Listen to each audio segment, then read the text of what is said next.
This is Dan Seifert with The Verge, and we are here in Barcelona, Spain, checking out the Samsung Galaxy S5.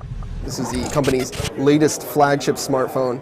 It really looks very similar to the S4. It's got a very similar design language with rounded corners, a metal trim alongside. The only major difference with the hardware here is actually on the back.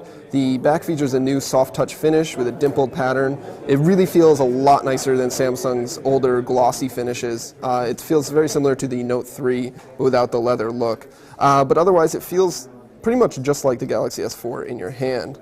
Hardware-wise, it's a little bit different. It's got a 5.1-inch display.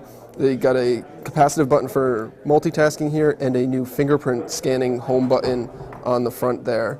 On the back, it's got a 16-megapixel camera, an LED flash, and a new heart rate sensor that uses your fingertip to measure your heart rate.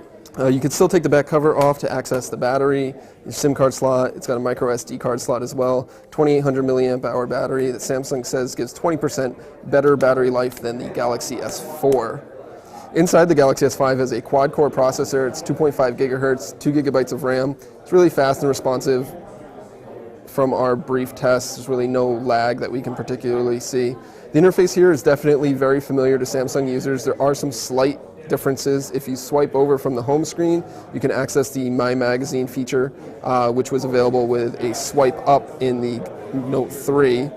But otherwise, it's a pretty standard home screen. The settings menu looks a little different. The tabs are gone for a more icon-based approach, and it is running Android 4.4.2. But otherwise, it's definitely a Samsung phone. It's got all of Samsung's apps and helpers and things like that. The new thing here is S Health has been greatly improved. In addition to the heart rate sensor on the back, it's got a new exercise coach and pedometer and things like that, and it has the ability to be expanded with third-party apps that can tap into an SDK that Samsung will be releasing soon. The heart rate sensor uses the sensor on the back here, and you just place your fingertip on it,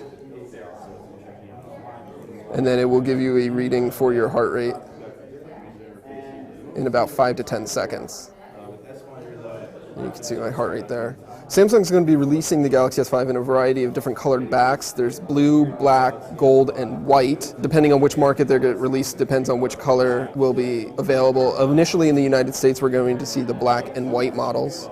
Samsung doesn't have a pricing announced for the Galaxy S5, but it says that we should expect it to see it on shelves in April.